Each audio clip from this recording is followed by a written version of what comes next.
Hello. Thursday mornings, Off the Ball, breakfast with Ger and myself. Delighted now to be joined ahead of the FAI Cup final between Cork City and Shamrock Rovers this Sunday at the Viva Stadium, 3 p.m, with Barry Murphy in Team Shamrock Rovers, and in Team Cork City there in the corner is Tim Clancy. Good morning, Tim. How are you? Morning, guys. How are things? Well, I'll get the question out of the way, will I? Do you wish you were still involved in a week like this? Look, I'd say it's a brilliant week for the club and for all the players and the staff to prepare for a cup final at the National Stadium. And I'd say they're the big ones, all right, that the players and management sort of think about at the start of the season. I think it's the showcase game that everybody wants to be involved in. Yeah. Do they have hope here, Cork City? Because hope is not a tactic, as Ger would frequently say in the show correctly. But Shamrock Rovers and Cork City are both in unconvincing form, I suppose, Tim, you'd say, generously. Is it one of those things, those awful cliches where form goes out the window in a cup final? What are you thinking here, from the Cork City perspective? I think probably both clubs are in a bit of a strange situation where I think for completely different reasons, I think both their league campaigns finished maybe 4, 5, 6 weeks ago. I think Rovers, everyone knew they were going to win the league. I think Cork City knew they were getting relegated, and they were a good few weeks back. So, Rovers obviously have had the European games to sort of look forward to as well. But everything for Cork City has been geared towards this cup final. You've probably seen that in their team selection over the last few weeks as well. Players getting rested and whatnot, and I think all the eggs have been shoved into that basket. But Shamrock Rovers, I'd say tonight's team selection over in Athens will sort of indicate exactly what Stephen Bradley's thinking about for the cup final. And for all of Stephen's success in the last few years, I'd say this is probably one that he really wants to try and achieve for himself as a double in the domestic double, and it's something that he hasn't done so far. Exactly, Tim. Yeah, Barry, the double has eluded him. I think it's the late 1980s last time Rovers won the double. So they go to Greece tonight, like Tim says. No Rory Gaffney or Josh Honahan, the travelling party. You've been fairly consistent about this, about what should be prioritised. I was looking again this morning to remind myself, if they draw the game tonight, Rovers, it's €133,000. However, they have a trophy on the line in a few days. What do they do here? Yeah, I think they'll go with a weakened team again tonight. I just think that's the way they're going to set up. They did it against Sparta Prague before the semi-final against Kerry, so that's an indication of what's to come ahead of a final. Then I think that's what he's going to do. Obviously Gaffney's not there, it'll be John McGovern up top as well. Just interesting to see, will Honahan come back in and get some minutes in today ahead of that game on Sunday? He picked up it was a niggly injury picked up against Galway in that game, so I don't think it's one that's going to keep him out. It'll be about tactics. I think he might play. Danny Grant is coming back into the squad. Can he get minutes tonight? But you look at that result, and Stephen always talks about 7, well, not just Stephen, 7 points being a magical number to get into the next round in Europe. Yeah. You go ahead and get a hiding tonight, it could come down to goal difference. Shamrock Rovers only lost out last for direct qualification last year on goal difference. So they go and get a hiding tonight, and they do pick up that 7 points. It might not be enough, so you've got to take that into consideration. And when you look at what AEK did to Aberdeen, beating them 6-0 the last time around, that could easily happen again tonight. Exactly, that's where I was going with that, which was even getting a hiding, right, whatever about the goal difference, about qualifying to the next stage. Is that a severe confidence dent heading into Sunday? Or are you able to separate the two from your own experience of something like this? I think they've been able to compartmentalise the last couple of weeks. I think they've gone knowing the last 5 weeks that they're coming up against sides that have something to play for. The Patses of the world, Bows in those games. Shelburne obviously beat them as well, so it's a bad run of form, and it does carry over. Their form and the way they've been playing hasn't been good either the last 5 weeks. The last time they really played well was against Bows in September, the last kind of meaningful league game. So you look at the form going into it, it's not great. It's something I'd probably pick up on as a Cork player, going, listen, we've got a glimmer of hope here. Some players come back from injury, eye off the ball the last 5 weeks. It's very hard to get back on that treadmill at full speed if you're not up to speed, as Shamrock Rovers haven't been the last couple of weeks. So from Cork's point of view, I'll be looking at how we set up against them the last couple of times. That kind of 5-4-1 they set up against them, got 2 draws against them down in Turner's Cross. I think that's the way they'll play against them on Sunday, and hope to get them, Shawnee Maguire, into decent positions and get goals and keep the door shut at the other end. The performance against Pats, Tim, was not a bolt out of the blue, but I was so impressed with Turner's Cross that night. And look, there was anger in the air, and they used that anger into passion from the protest, Tim. How do you think they'll approach this final? Because even if say they were to form another protest about the ownership of the club and Dermot Usher and all that, it's it's not on their home ground, so you're still not going to get that visceral anger. What's their motivation here to go about this, to beat Shamrock Rovers, other than the obvious of lifting the trophy? What can they do here, Tim? Look, I think the players themselves completely separate themselves from any fan disgruntlement with the ownership and the leadership of the club. This is a cup final. It's playing at the Aviva Stadium. It's the second best prize you can get in domestic football in Ireland. And a lot of the players in the Cork City squad, this is their moment. They've never been to play at the Aviva before. It's the biggest game they've ever played in, and probably be the biggest crowd they've ever played in front of. Yeah. But I think that's big enough motivation that they don't need any additional energy from elsewhere to try and sort of look upon to try and get that extra edge against Shamrock Rovers. The biggest fear would be Shamrock Rovers have played in these games for the last 8-9 years, and the experience that they have. We're talking now about them heading over to play in Athens tonight, before heading to the Aviva on Sunday, and it's become second nature to Shamrock Rovers in the last few years. Baz is talking there about look, you have to get the 7 points to qualify for the next stage of the Europa League, the Conference League, sorry. So it shows where both clubs are at. I just think if the players can handle the occasion on Sunday for Cork City, and I think Baz is right in what he's saying in regards to they'll be very, very tight.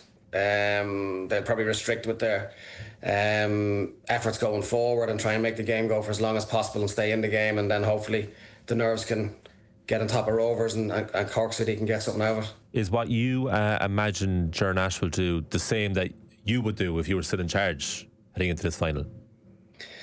I think so. I think, look, you'd want to be very, very disrespectful to think you can go and outplay Rovers, and Shamrock Rovers have done the same thing with small tweaks for the last maybe six seasons. They have their game plan nailed down to how they play, and the overload wide areas and midfielders are prominent in what they do. So I think you touched on it. They got a result down there at Turner's Cross where they drew 1-1. Yeah. We've got another day that probably could have been 4 or 5-1 to Rovers, the chances that they did miss. But that's what you're going to need if realistically, if you've been relegated from the Premier Division and you're coming up against the champions of 5 of the last 6 years, you're going to need to sort of have that little bit of luck and make sure that your keeper has a good day, and the other end of the pitch you're efficient with whatever opportunities you get. How do you deal with that psychological thing of not actually finding the occasion too much? Look, some players, Ger, will absolutely thrive when they walk in and see the crowd and everything else, and that's natural enough. I think one of them is probably, unfortunately for City, is injured in Cathal O'Sullivan. The bigger the occasion, the better Cathal will play. And you'll only really find that out when you're actually on the pitch, when you have a big crowd there, and sometimes that'll be too late for people when they find out they might have made a mistake or two. But majority of players will be relishing that occasion. Nerves will be quite a big factor as well and could really tap into the energy resources, but Shamrock Rovers will be going in there and they'll be very, very comfortable. So it's hopefully that City can produce the performance and control their energy, that they're able to perform to their highest ability. Do you talk about that during the week in advance, or do you try not to talk about it? Like, how do you actually coach that in the build-up to a game like this? Look, I think there's probably multiple ways of doing it. I think if you try and make it's a massive occasion, and the more you say it, the bigger it becomes. If you try and treat it as a normal game, myself personally, when I played, if I wasn't nervous before a game, I'd start getting nervous, if that made sense. Yeah. If you didn't have nerves, you'd be worried going, right, why am I nervous? So I think I used it as a positivity, like, listen, if there's nerves there, it means that, right, I'm ready for it, I'm excited, I'm looking forward to it, I know what the repercussions are if I don't perform. And I would have always looked at that. Other people, some guys crippled with nerves, and you won't know until the occasion, especially when it's the first for a lot of the players. Did you prefer being the favourite or the underdog? It was always 50-50s in the finals we went into, so it wasn't really an issue. The one against Derry in 2013, We'd beaten them 3-0 about a month beforehand, played really well. Derry came out and did us on the day. And Bows were probably ahead of us in terms of where we were with St. Pat's in 2021. And obviously we beat them in the penalty shootout on the night. It's just interesting how you do approach it. We stayed out in the Portmarnock Hotel the night before. We went to the Aviva the day before, brought us into the dressing room, brought us into the stadium. We sat in the dressing room and Alan Matthews went round and told everyone to close their eyes, sit in the spot you're going to sit tomorrow. Close your eyes, visualise what you're going to be doing, putting your boots on, listen to the roar of the crowd. What you're going to do, what are you going to drink, what are you going to eat that morning, walk out the tunnel, see where your parents are going to be, visualise where they're going to be, visualise what the first opening 5 minutes are going to be, what's your first touch going to be like. And it did. The day after, I remember people talking about it during the game. It's like it settled them down going into it. Like there's a bit of preparation going into it. And then the week leading up to it, we practiced penalties, obviously in the thought that it might go that way.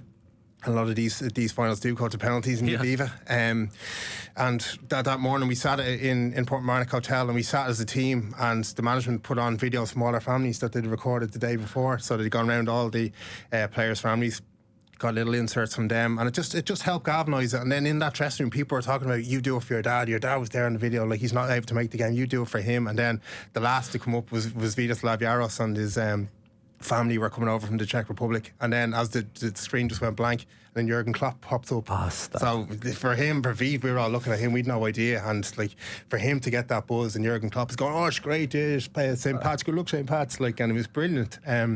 Just gave us a little boost going into that game. So it's all about mind games, and I think it is in a game like this. It's for Cork, can they motivate themselves to a point where they can raise the levels? Shamrock Rovers on the day, if it's hell for leather, they'll win on the day, Shamrock Rovers. Yeah. Can they get to a point where the tactics aren't lost within the nerves? And I think that's the trouble for Cork. Yeah, that's a great point. Actually, tactics last within the nerves, because that emotional build-up with like messages from the family. You hear Derek McGrath, the Waterford hurling manager, did that for his players before the Ireland final. Munster famously in rugby in the 2000 final, wasn't it? They leaned on the emotion of families, but it was, in hindsight, on reflection, for them it was too much, and they were emotionally drained. So nailing that preparation, you'll only ever find out in hindsight. Tim, what do you treat occasions like this as a manager? Do you have to treat them differently in preparation, or do you base that on the general mood or character of the group? Yeah, I think if you understand your squad really well, and you have that close relationship with the players, I think you can keep it as simple as possible leading into the game. I don't think you need to get the grand gestures of trying to over complicate things a little bit and trying to get a little bit. I think the touch from the lads there in 2021 was it, Baz, when Stevie, they won the cup. Yeah. And the messages from the family, I think that can be a little bit extra, and especially in the week, then you're staying overnight. It's not exactly something that happens all the time with League of Ireland clubs as well, because the country's so small, you normally travel on the day. So because it's a little bit different, and having that little messages on the morning, that can be very good as well. So I personally did with the playoff finals and stuff like that I was involved in, with Drogheda trying to get them promoted. I never really made much of a difference to the match preparation. Now, we didn't win them, so maybe I should have. Why do so many of these FAI Cup finals go the distance? Is it because the players are just so unused to playing in a stadium an occasion of that magnitude? Why do you think that they go to penalties so often? Well, realistically, it's the better teams in the final, so there's not an awful lot of difference between the two on the day. But it's so tense. People are just looking to do their jobs right. There's not a lot of going and getting after teams and trying to outperform yourself on the day, I think, for fear of making mistakes on the big occasion as well. But the Aviva is a massive pitch as well. I know with about 6 weeks to go, we knew where we're going to finish. We're going to finish second in the league. Europe was secured. We went and did a mini pre-season in the lead up to. Did you? Yeah, we stopped kind of the usual training sessions, the Monday, Tuesdays hard sessions, and then the kind of tactics on a Thursday. We did a mini pre-season leading up to it, for fear that we wouldn't be right on the day, that maybe the season had taken its toll on the legs. So we stopped it, kind of sacrificed some of those latter games in the league. And you just look at where Cork have been and where Rovers have been. Cork have had all eyes on it, so it'll be interesting to see whether they've done something similar in terms of total lead up to this game. What about Rory Keating? Came off the bench against Derry at the weekend and had played for the under-20, under-21s the week before. Such an important player for them. Do you stick him straight in, or is it something that you keep in reserve for 70 minutes? I think I think Keats probably hasn't had a lot of minutes in the legs, obviously, in the last 6 months. I think if you start him, you're probably using all the energy that he does have in the period of the game where not a lot's happening. I think if Cork City are still within the game or level or even a goal behind and you stick Keats on for 20 minutes, he's not just like he can score goals, obviously, but physically he's quite big. So again, if it's set piece or whatever, he's very, very dangerous. So I think that to start him, I don't think you get the best out of him. And I think that as the game is coming closer to the end, if City are still involved, then I think springing him from the bench will certainly make the Rovers defenders look and say, right, well, there's another threat now, a fresh one. I think that picks up on Barry's point as well, is that like it's been a totally... you can, if you're in the Cork management team or in the dressing room, frame this as like, well, we've actually been building for this now for ages. Look, we have a different team. We have a stronger bench. If Roy Keating's on the bench, it's obviously stronger. And it is going to be one-off and it's going to be a massive crowd.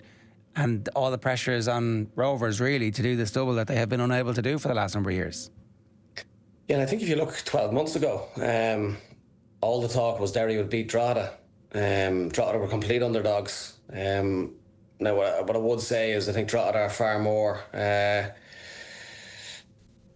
rigid, regimental with how they play. They're well drilled, they're well coached, and they all know exactly what they're doing. And Kev turned up last year, nobody gave them a chance, and the pressure of Derry City having to go and beat Drogheda, and we're expected to beat them, it just didn't turn out that way. And obviously the Drogs went on and won quite comfortably in the end. So I think if you're in City's dressing room, you're probably hoping for that you want to try and be the underdog, let everyone else write us off, and then have a chance to overperform on the day. But they're needing Shamrock Rovers then to have an off day, and Rovers don't have too many off days when it really, really matters. Cork City's threats, Barry, what are they? Just look at the way McLaughlin played in that semi-final. Yeah, if he can raise his levels to that, Shawnee Maguire's movement is incredible. Can you get him on the ball and in the right positions to score?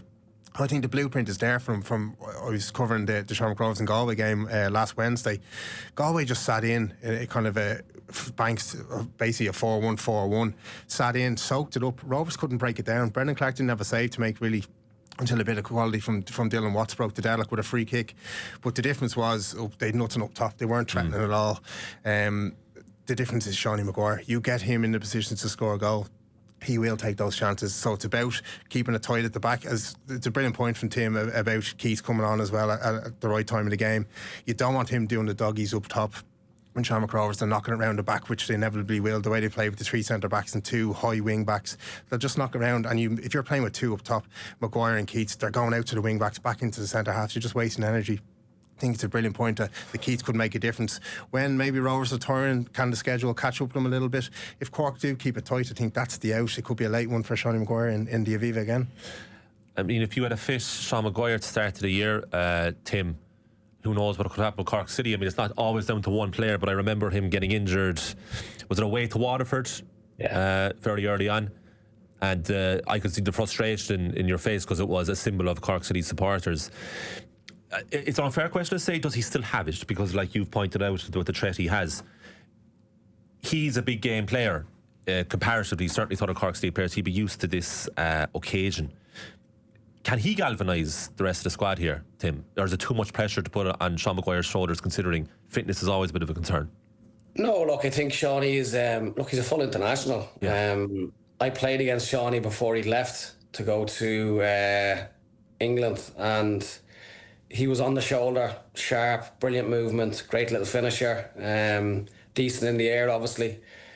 He's come back, and the biggest thing I've seen is the way he uses his body now. He's a man, like, he's strong. He's had to, because the level he's playing at in England.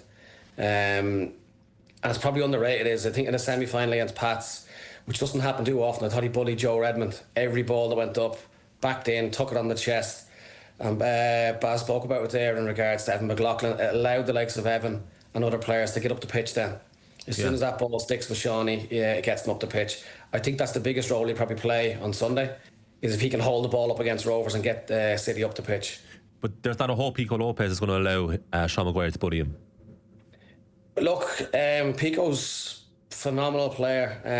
He's been unbelievable with Shamrock Rovers. Obviously, the season he's had with Cape Verde as well, qualifying for the World Cup. Pico's not the biggest though.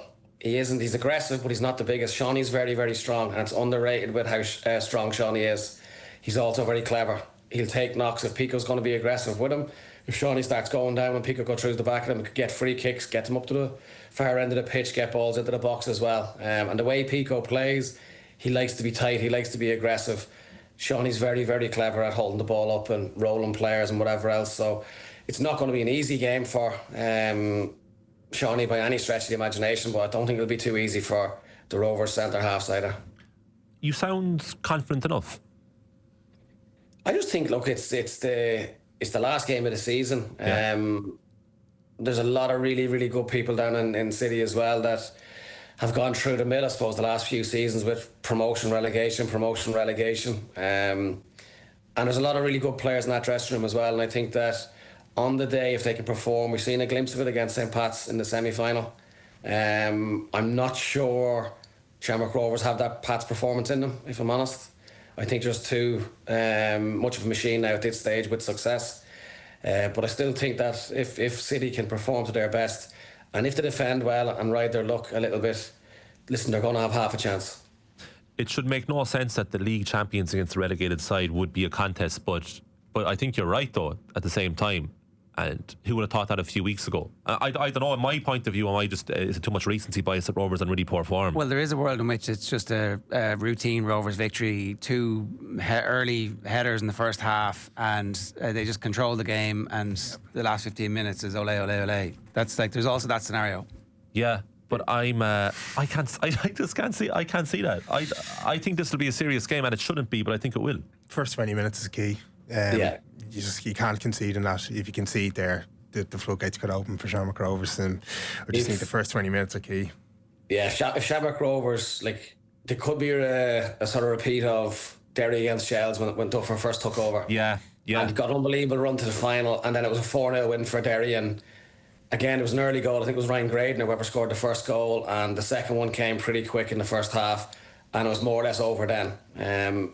If Shamrock Rovers come out and score early, I would fear for City then. And it could be, as Ger, you pointed out there, look, Shamrock Rovers could turn up, play to their best of their ability, and this could be 3 or 4-0 as well. Because that's not a disrespect to Cork City, it's sort of more or less praise for how good Shamrock Rovers are in this country and have been for the best part of a decade. Well, we were saying that maybe Cork have had this, and this is the only thing that they've been doing. While Rovers have been desperate to make something happen in Europe, it hasn't quite happened for them. So this has been, a lot of the eggs are in this basket, and they could easily have gone off and had their little mini pre-season for this as well, because they're hoping to be playing football for another month after this. Yeah, I think so, and the way they've managed, they've brought Darren Dillon back in as the fitness coach this year. He wasn't there the last couple of seasons, and they had injuries coming into that season. I think now things were so aligned in terms of the league being over, and the games were front loaded in terms of who they were playing in Europe. Possibly not going to get those points in Europe. They were looking at the latter games to pick up their points. I think Stephen would have had it in his mind, right, this is who's playing the final. Yeah, probably 5-6 weeks ago, barring injuries, and has led up to the minutes as well. You look at Josh Honahan, Danny Grant hasn't been involved. They would have had injuries that you could have played with. Gaffney as well has not gone over. So I think it is all on this, and it's all about how Cork handle the middle as well. Greg Boulder's 37, but when he's on form and controlling the middle of the pitch, he's as good as anyone in the league still at that age. So it's really about, can they get to that back five moving. The only thing is, as well, you'd say, is young Noonan is away with the 17s, and you saw how good he was. He's the legs in behind. So the two strikers they have at the moment in Gaffney and John McGovern up top, they like to come short. Yeah. Nobody's in to stretch the game. So if you can keep that back three the way they're playing at the moment and have those two boys in front of you, tuck the full-backs in, they're not going to stretch it. That's the only thing with Shamrock Rovers. They can't stretch it. The problem with that is that'll play at the Rovers' hands if City want to keep the gap between Greg and the centre half short. It means the Kelleher's going to have to come up the pitch as well, and he's not mobile. No. And if you look at Rovers as well, if they make runs from deeper, Berkey or Mandreu or whoever it might be in the attacking areas, McAniffy plays, they're very, very good, Rovers, at overloading one side and then going to the opposite wing back, or deep players running beyond as well. And I think it's a good point with Greg. Greg's excellent, really, really experienced, but because he's 37 on a big pitch, the gap between him and the two or the three centre halves, whatever it may be, if it's small, it means that Greg's back on the edge of his box, or the centre halves are right up in the middle of the pitch. So I think that's key. If City are to have a really good chance, they got to make the gaps between the lines quite small. How do you do that, Tim? One of two ways: you either be aggressive and get up the pitch and make the defenders come up closer to the midfielders and restrict the space, or you sit right off and you defend deep, and then the midfield is deep, but that just makes it a bit of a harder task then to try and get up the pitch and try and create chances. And then you're asking a lot for Sean Maguire because he's going to be isolated up the top end on his own. Like Cork City have a lot of mental preparation here because do you nearly need to have a form of delusion because you're playing against champions that like on their day they should beat us, whereas from the Rovers perspective it's like how much of Cork City do they actually have to focus on here because they know if they play their game they're going to win this. No, I don't think. I think they've played enough games and had enough upsets of themselves in Europe over the last couple of years, Rovers, where they won't take this lightly at all. The way they're playing at the moment, Cork, those three centre backs at the moment, they're not the most fluid in terms of where they play in the pitch. For set pieces as well, I'd be looking for set pieces for Shamrock Rovers to unlock this. I think as big as they are, Feely and Kelleher at the back, I think defending them haven't been great of late. Drogheda should have scored against them. Gave up a really soft goal against one of the smaller players on the pitch in Derry, in Duffy the other night. I think for Rovers to unlock it, and it generally is in these cup finals, it's a set piece that unlocks it. I think that could be a way Rovers unlock it early on. Prediction time? I'm going 3-1 Rovers. Can I ask you before who's playing for Rovers? Who are you picking? Is Graham Burke starting? I'd start Berkey, yeah, 100%. I think he's going to score in the first half, and that's going to be I think that little hole, the way Tim was talking about, if Greg does drop in front of the three centre halves, that little pocket from the right where Graham tucks into the left, it's made for him really. The 3-1 victory, how do you picture that coming about? Is this a dominant, comfortable display?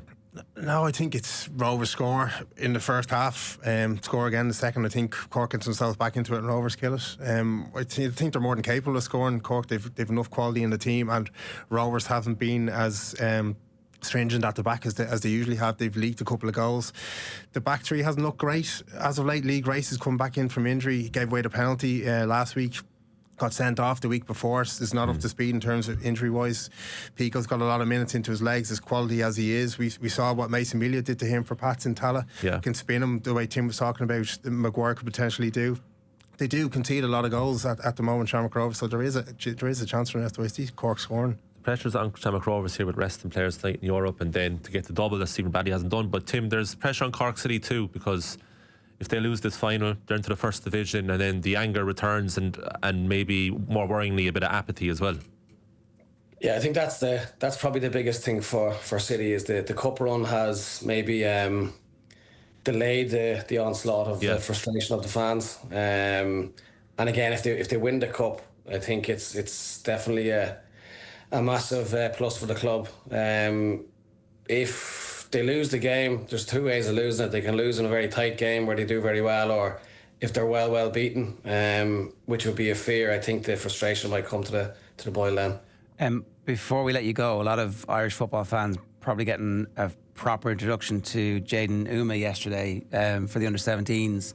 I'm fairly sure you gave him his debut for Cork. I think so. I might have. Yeah. Jayden was 15, I think, when I went in. Look, he was already 6'2" at that stage. He was quite slim, but all the GPS data showed that he was the quickest at the club. Both feet, good with his left. He plays on the left. He can go down the line. He's good coming in on his right. Extremely good, as you seen yesterday with the goal. He's very good in the air. I'm not exaggerating here. I think nearly every club in Europe wanted to sign Jayden. He went to Benfica. It was a great position to be in. The family were able to pick and choose what countries he didn't want to go to, what countries he could go to. There was options for the top teams in England, Man United and Arsenal and a few others as well, that to maybe sign at 16 and go to one of their feeder clubs in Europe. And I think for a kid, you're limiting the chances that he's not going to succeed by signing someone that's already 6'2". You can see that he's filled out quite a bit now. I think at international level, his own age group, he's miles ahead of it, which is always a good sign. And I think Jayden, if he gets the rub of the green and he keeps going well and progressing, he's got every chance of being a very, very good player. And what type of player? Where will he actually end up, do you think? I think he'll play on the wing, I think. Probably off the left. I know that's sort of a niche in the last lot of years where it's a lefty plays on the right and a righty plays on the left, sort of a thing. He can play through the middle as well, as a centre forward. He could end up in that position either, but anywhere across sort of the top end of the pitch, he can go right, left, or through the middle. And again, it's sort of similar to how a lot of clubs are playing now, is players that are fluid in the top end of the pitch that can sort of interchange and whatever else. But I'd imagine I'd see Jayden still playing off the wing for the foreseeable anyway. Must get your prediction as well, Tim. Look, I'm finding it very hard to look past Shamrock Rovers. I hope that it's going to be a close game and whatnot, but I think Rovers' quality will show in the end, and probably Rovers by a tight win. Do you want to get back into it? I'll see. I don't know what I'm doing. You miss it. You obviously do miss it. You've warmed a bit there, Tim, haven't you? It was all about the gym a couple of months ago. There's a bit of an inkling there. It's still about the gym now. I'm going to go to it in a few minutes. We've got classes at 10 o'clock, so it's a lot better of a drive anyway. Only 3 minutes around the corner from the house. But no, look, it's something. That's all I've done since I left school 23 years ago was football. So in some capacity, I'm sure I'll stay involved. All right, Tim Clancy, thanks a million for joining us. Enjoy the cup final. Cheers, guys. Thanks a million. And Barry, yourself as well. Thanks a million for joining us. Yeah, cheers, boys.